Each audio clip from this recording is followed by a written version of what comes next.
नमस्कार दोस्तों, welcome back to your YouTube channel the nation of Indian institute में फिर से बहुत बहुत स्वागत है आप लोगों का। देखिए, आज मैं आप लोगों को बीएड का जो कोर्स है उसके बारे में मैं संक्षिप्त में जानकारी दूंगा और उससे हम रिलेटेड जो उसका जो सिलेबस है, सिलेबस के अकॉर्डिंग हम आप लोगों को क्वेश्चन आंसर करवाएंगे। ठीक है। अब यहाँ हम देख रहे हैं कि जो हमारा बीएड का फर्स्ट ईयर का जो सेशन है वह अब की बार जो एडमिशन हुआ है वह हुआ है 2022 से 24 का सेशन है। बीएड फर्स्ट ईयर में जो भी वीवीआई जो क्वेश्चन आएंगे 2023 का, उसको मैं कवर कराने की पूरा तरह से कोशिश करूँगा।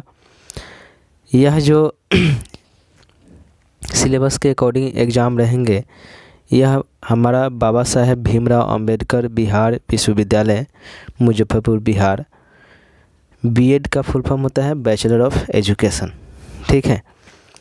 और बिहार यूनिवर्सिटी मुजफ्फरपुर का यह जो भी क्वेश्चन आंसर हम कराएंगे यह बिहार यूनिवर्सिटी मुजफ्फरपुर का रहेगा। पहला कोर्स आता है कोर्स 1 C1, यानी कोर्स 1 आता है childhood and growing up. Childhood and growing up मतलब बाल्यावस्था और उसकी समझ, बाल्यावस्था की समझ। इसमें पहला यूनिट आता है अंडरस्टैंडिंग चाइल्डहुड, यानी बाल अवस्था की समझ। परीक्षा में जितने सारे भी इससे क्वेश्चन जो आएंगे उपयोगी, उसको मैं पूरा तरह से कवर अप कराने की कोशिश करूँगा। क्वेश्चन जो भी है वो आपके लिए बहुत ही इम्पोर्टेंट है, परीक्षा उपयोगी प्रश्न है। पहला प्रश्न कहता है विकासात्मक कार्यों से आप क्या समझते हैं, इसके महत्व को स्पष्ट कीजिए। तो यहाँ क्वेश्चन कह रहा है विकासात्मक कार्यों से आप क्या समझते हैं, इसके महत्व को स्पष्ट कीजिए। तो हम जानते हैं कि प्राणी के विकास क्रम में यह देखा गया है कि शून्य से प्रारंभ होने वाला जीव धीरे धीरे विकास क्रम की विभिन्न अवस्थाओं को पार करता हुआ अंत में प्रौढ़ावस्था और वृद्धावस्था को प्राप्त करता है, जो कि प्राणी के जीवन की अंतिम अवस्था होती है। माना कि यदि हम किसी शिशु के विकास क्रम का अध्ययन प्रारंभ से ही किया जाए तो ज्ञात होगा कि जैसे जैसे प्राणी विकसित होता है वैसे वैसे वह नित्य नई क्रियाओं और व्यवहारों का प्रदर्शन करता है। ये क्रियाएं और व्यवहार उस अवस्था विशेष के विकासात्मक कार्य कहलाते हैं।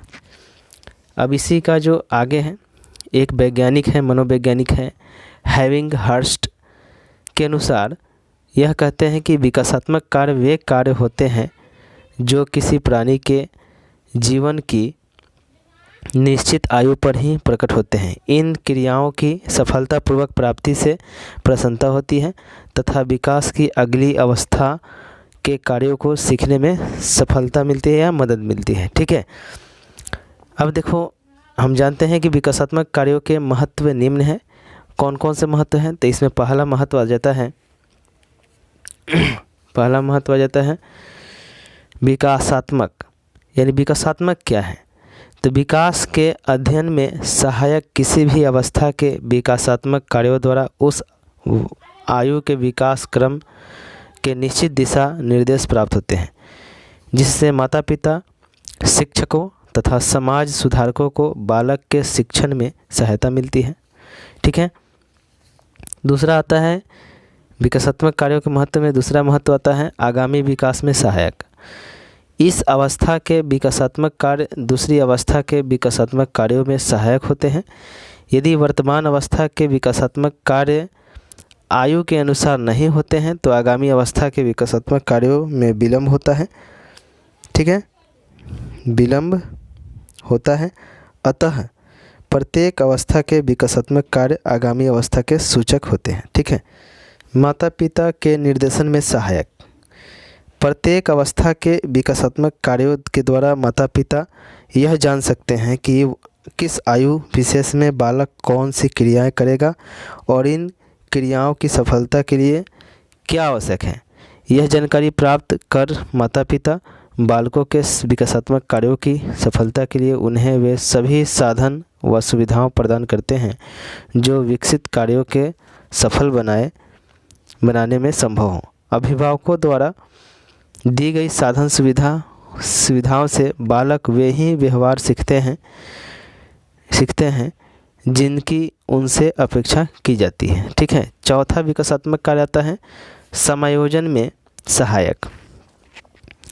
विकास क्रम की इस अवस्था में प्रत्येक प्राणी को नई परिस्थिति के साथ समायोजन करना पड़ता है। जो प्रत्येक व्यक्ति नई परिस्थिति में स्वयं को आसानी से समायोजित कर लेते हैं, उनका विकास सुचारू रूप से चलता रहता है। विकासात्मक कार्य आगामी अवस्था के विकासात्मक कार्यों के साथ समायोजन में सहायक होते हैं, जिनके परिणाम स्वरूप प्राणी का भी नवीन परिस्थितियों में समायोजन आसानी से हो जाता है। ठीक है। तो सर सेकंड प्रश्न आता है, प्रश्न संख्या 2 कि विकास के आयामों का वर्णन कीजिए। ठीक है। तो विकास का क्षेत्र, हम जानते हैं कि विकास का क्षेत्र अति व्यापक है।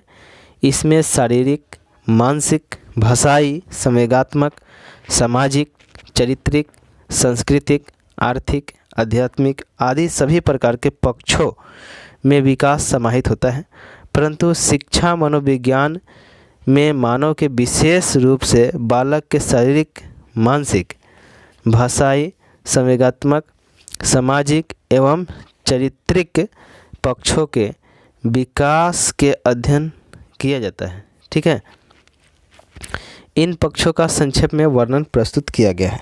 अब पहला आता है कि शारीरिक विकास क्या है। शारीरिक यानी फिजिकल डेवलपमेंट। हम जानते हैं कि व्यक्ति के शारीरिक विकास का संबंध उसके शरीर के ढांचे यानी शरीर की बनावट, नाड़ी तंत्र यानी शरीर के अंदर जो भी नाड़ी है, शरीर के आंतरिक संस्थान, अंदर के संस्थान जैसे मान लेते हैं रक्तम हो गया यानी खून हो गया, खून का संचार किस तरह से हो रहा है, खून संचार संस्थान, पाचन संस्थान आदि में, मांसपेशियों में और अंतःस्त्रावी ग्रंथियों में वृद्धि से बालक में संवेगात्मक स्थिरता, गामक क्षमता एवं अन्य परिवर्तन होते हैं और ये परिवर्तन बालक के व्यवहार को प्रभावित करते हैं। ठीक है। सेकंड आता है विकास के आयामों का वर्णन जो है, उसमें सेकंड आयाम आता है मानसिक विकास यानी मेंटल डेवलपमेंट। हम जानते हैं कि बालक के मानसिक विकास से तात्पर्य उसकी मानसिक क्रियाओं एवं योग्यताओं के विकास से होता है। इनके अंतर्गत बुद्धि, संवेदना, प्रत्यक्षीकरण, निरीक्षण, रुचि, ध्यान, कल्पना, चिंतन, तर्क, निर्णायक, स्मृति, विस्मृति आदि मानसिक क्रियाओं एवं योग्यताओं के विकास आता है और इन क्रियाओं एवं योग्यताओं के विकास से मानव व्यवहार प्रभावित होता है। ठीक है।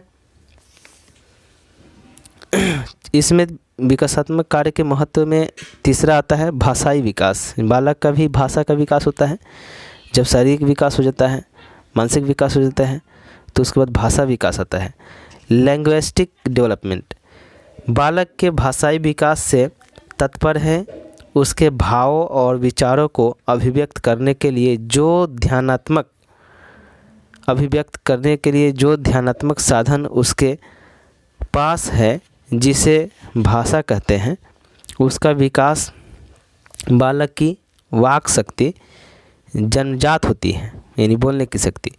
परंतु भाषा का विकास उसके वातावरण में यानी माहौल में अंतःक्रिया द्वारा होता है। भाषा विकास का संबंध सुनने से, बोलने से, पढ़ने और लिखने के भाषाई कौशलों के विकास से होता है। ठीक है। चौथा आता है संवेगात्मक विकास, यानी जब भाषा का विकास होता है बालक में तो उसके बाद संवेगात्मक यानी इमोशनल विकास आता है, इमोशनल डेवलपमेंट आता है बालक में।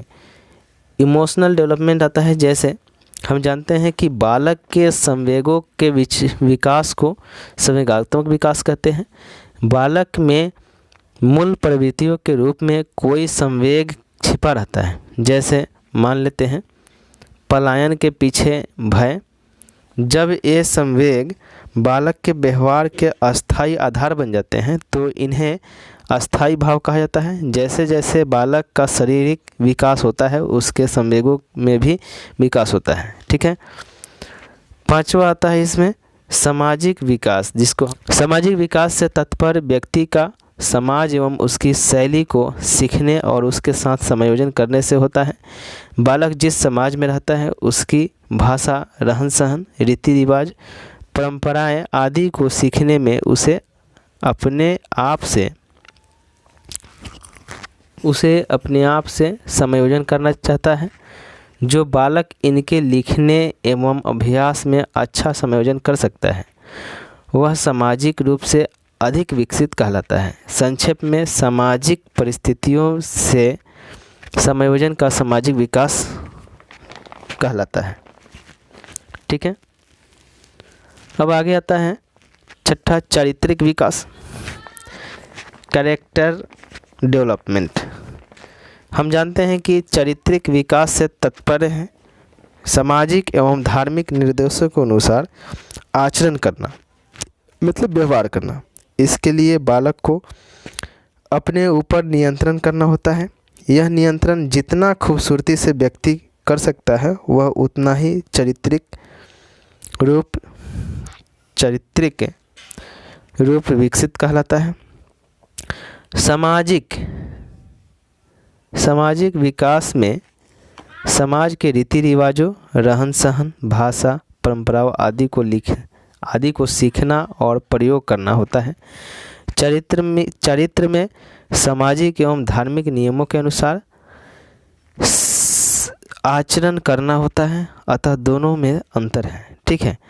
अब देखिए तीसरा, इस लेक्चर का तीसरा प्रश्न है विकास को प्रभावित करने वाले कारक कौन कौन से हैं। यह भी आपके एग्जामिनेशन पॉइंट ऑफ व्यू से इम्पोर्टेंट है, वर्णन कीजिए। तो हम जानते हैं कि विकास को प्रभावित करने वाले कारक निम्न हैं और इन्हें दो श्रेणियों में बांटा गया है। पहला श्रेणी आता है आनुवंशिक कारक,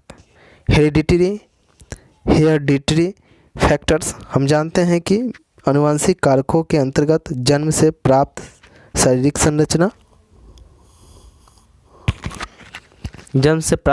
संरचना, शरीर का आकार, शरीर का प्रकार तथा वृद्धि आदि बालकों के विकास पर महत्वपूर्ण प्रभाव डालती है। ठीक है। आनुवंशिक गुणों के लिए पीटरसन ने कहा है, एक मनोवैज्ञानिक है पीटरसन, उन्होंने कहा है, उनका कथन है किसी व्यक्ति को माता पिता के माध्यम से उसके पूर्वजों के गुण प्राप्त होते हैं। ठीक है। उसे आनुवंशिक कहते हैं। शारीरिक संरचना, इसमें पहला आता है आनुवंशिक विकास, आनुवंशिक कारक में आता है, पहला कारक आता है शारीरिक संरचना यानी फिजिकल स्ट्रक्चर। हम जानते हैं कि शारीरिक संरचना के अंतर्गत शरीर की लंबाई, शरीर की चौड़ाई, शरीर की ऊंचाई, शरीर का भार, उसकी वर्ण मतलब होता है कलर यानी रंग, मुख आदि आते हैं। जो लोग शरीर से लंबे, बलिष्ठ, सुंदर तथा आकर्षक होते हैं वे प्रायः खेल कूद, व्यायाम, जिम्नास्टिक, मॉडलिंग और अभिनय के क्षेत्र में जाते हैं और ये सफल होते हैं। इसी तरफ बहुत नाटे या मोटे लोग भी अपने लिए उपयुक्त व्यवसाय का चयन करते हैं, तदनुसार अपना विकास करते हैं। ठीक है। आनुवंशिक कारक में दूसरा कारक आता है लिंग भेद, सेक्स डिफरेंसेस। हम जानते हैं कि शारीरिक और मानसिक विकास पर लिंग का प्रभाव स्पष्ट दिखाई पड़ता है। लड़कियों का शारीरिक विकास लड़कों की अपेक्षा शीघ्र होता है और वे शीघ्र परिपक्व हो जाती हैं यानी मैच्योर हो जाती हैं। बालिकाओं का विकास यानी मानसिक विकास लड़कों की अपेक्षा शीघ्र होता है। ठीक है। आनुवंशिक कारक में हमारा तीसरा कारक आता है संवेगात्मक विशेषताएं, इमोशनल कैरेक्टरिस्टिक्स। हम जानते हैं कि प्रत्येक व्यक्ति में मूल प्रवृत्तियाँ और संवेग जन्म से ही अधिक मात्रा में पाए जाते हैं। उदाहरण के लिए कुछ बालक जन्म से ही क्रोधी होते हैं तथा कुछ जन्म से ही विनम्र तथा सहृदय होते हैं।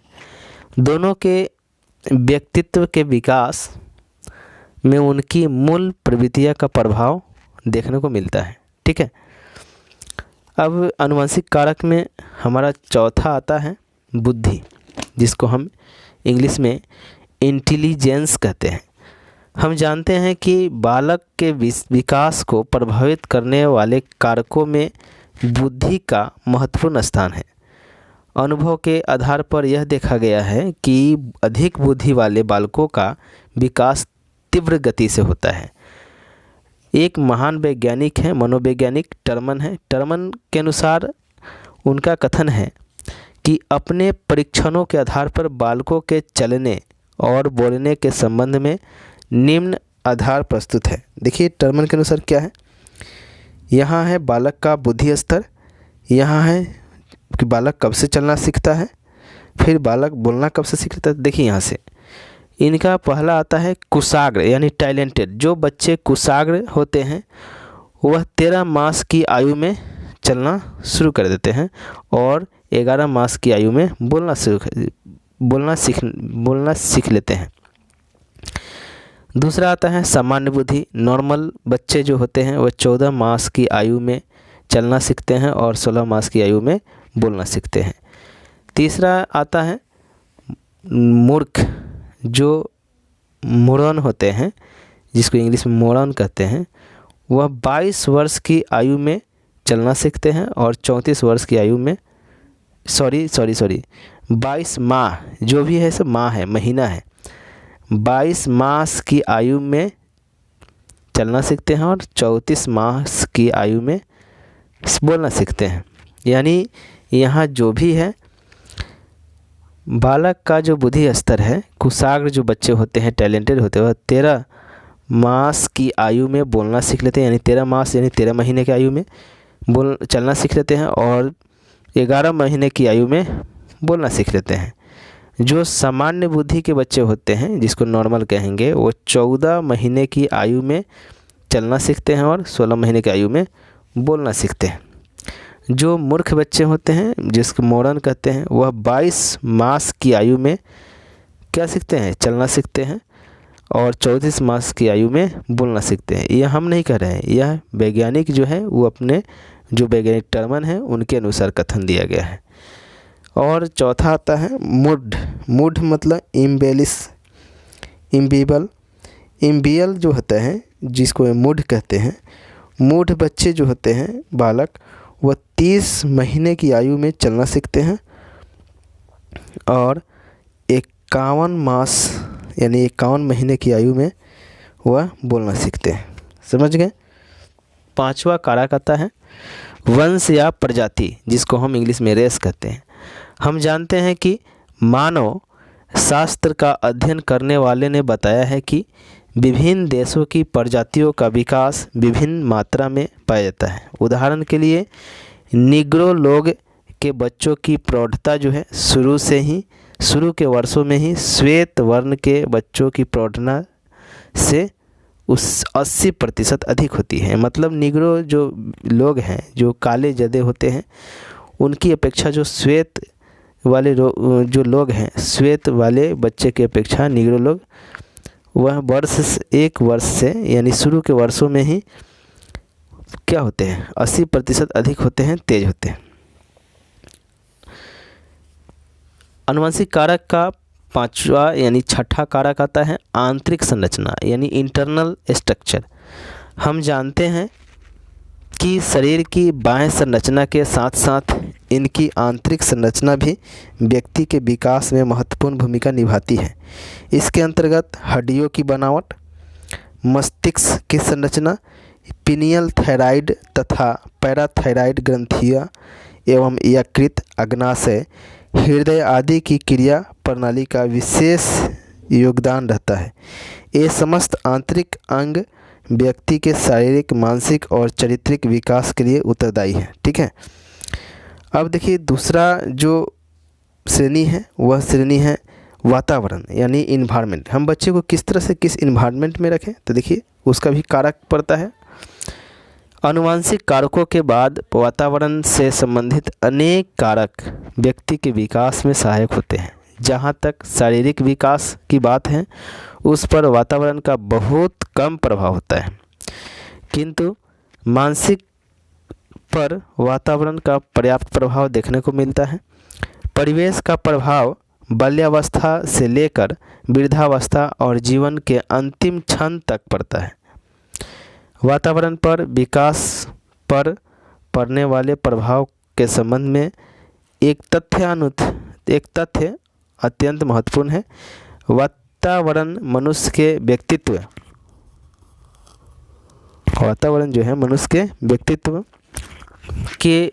व्यक्तित्व के विकास में अपना कोई मौलिक योगदान नहीं करता। ठीक है, बल्कि जो गुण और विशेषताएं उसे आनुवंशिक से प्राप्त होती हैं उनका पूर्ण विकास करने में यह बहुत अधिक सहायक होता है। प्रायः ऐसा देखने को आता है कि व्यक्ति के अनेक ऐसे गुण जिनका विकास होना उसके सफल जीवन के लिए बहुत आवश्यक है, समुचित वातावरण और परिस्थितियां न मिल पाने के कारण वह विकास दबकर अविकसित रह जाते हैं। ठीक है। अब मान लेते हैं एक वैज्ञानिक हैं बोरिंग, वेल्ड और लैंगफील्ड। इनके अनुसार होता है कि वातावरण के प्रभाव को इस तरह व्यक्त किया जा सके कि वातावरण वह प्रत्येक वस्तु है जो व्यक्ति को पितृकों के अतिरिक्त अन्य सभी बातों को प्रभावित करती है। इनका कथन है। ठीक है। वातावरण निम्न कारकों के माध्यमों से मानव विकास को प्रभावित करते हैं। अब देखिए वातावरण के अनुसार कौन कौन से कारक हैं जो बच्चे को प्रभावित करते हैं। जीवन के आवश्यक सुविधाएं, पहला आता है जीवन की आवश्यक सुविधाएं, नेसेसरी फैसिलिटीज़ ऑफ लाइफ। हम जानते हैं कि मनुष्य के भौतिक एवं सामाजिक जीवन से जुड़ी हुई मूलधन यानी मूलभूत आवश्यकताओं की पूर्ति विकास में बहुत अधिक सहायक होती है। रोटी, कपड़ा, मकान जैसे यह मूलभूत आवश्यकता है। मूलभूत आवश्यकता क्या है, तो बालक के लिए रोटी, कपड़ा, मकान, विद्यालय, पौष्टिकता तथा संतुलित भोजन, शुद्ध वायु एवं प्रकाश आदि कुछ ऐसी सुविधाएं हैं जो व्यक्ति के समुचित विकास के लिए बहुत आवश्यक हैं। ये सुविधाएं जितनी उत्तम कोटि की होगी मनुष्य का विकास भी उतना ही सर्वश्रेष्ठ कोटि का होगा। शिक्षा द्वारा यह सुनिश्चित किया जा सकता है कि बालकों को किस आयु में कौन कौन सी सुविधाएं प्रदान की जानी चाहिए। ठीक है। दूसरा कारक आता है वातावरण के दूसरा कारक आता है समाज और संस्कृति, सोसाइटी एंड कल्चर। हम जानते हैं कि विकास पर समाज और संस्कृति का भी प्रभाव पड़ता है। बालक के विकास पर उसके समाज तथा भौतिक एवं अभौतिक दोनों प्रकार की संस्कृतियों का प्रभाव पड़ता है। समाज में प्रचलित रीति रिवाज, ठीक है, मान्यताएं और नैतिक मूल्य विकास की गति और दिशा का निर्धारण करते हैं। सामाजिक संस्थाएं भी अनेक प्रकार के कार्यक्रमों द्वारा व्यक्ति के विकास में सहयोग प्रदान करती हैं। ठीक है। आगे हैं तीसरा कारक, वातावरण के तीसरा कारक है पारिवारिक पृष्ठभूमि, फैमिली बैकग्राउंड। हम जानते हैं कि पारिवारिक वातावरण और परिवार में स्थान बालकों के विकास को काफ़ी प्रभावित करता है। यदि परिवार आर्थिक रूप से संपन्न यानी पैसों से मजबूत है और खुले विचारों वाला है तो उसके बालक भी स्वस्थ खुले विचारों वाले होगा। परिवार में बालक का स्थान बहुत महत्वपूर्ण होता है। परिवार में द्वितीय, तृतीय और चतुर्थ बच्चों का विकास प्रथम बच्चों की अपेक्षा तीव्रता से होता है। ठीक है।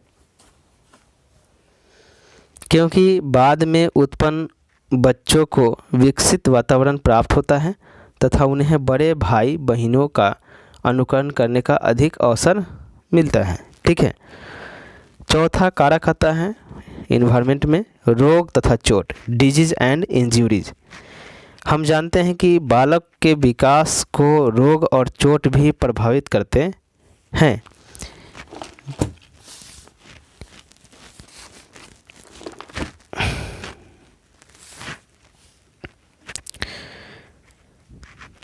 किसी प्रकार की शारीरिक अथवा मानसिक चोट बालक के विकास को रोक देती है या उचित दिशा में विकास नहीं होने देती। विषैली दवाओं के प्रभाव से भी विकास रुक जाता है। शैशवावस्था या बाल्यावस्था में गंभीर रोग हो जाने पर कभी कभी उसका प्रभाव बालक के विकास को अवरुद्ध कर देता है। शैशवावस्था यानी जन्म से लेके 5 वर्ष के अवस्था को शैशवावस्था कहते हैं और 5 या 6 वर्ष के बाद की अवस्था को 12 वर्ष की अवस्था तक बाल्यावस्था कहते हैं। ठीक है। तो शैशवावस्था और बाल्यावस्था में यदि कोई गंभीर बीमारी हो जाता है या चोट लग जाता है तो बच्चे के विकास को अवरुद्ध कर देता है। 5वां कारक आता है विद्यालय, इसको हम कहते हैं स्कूल।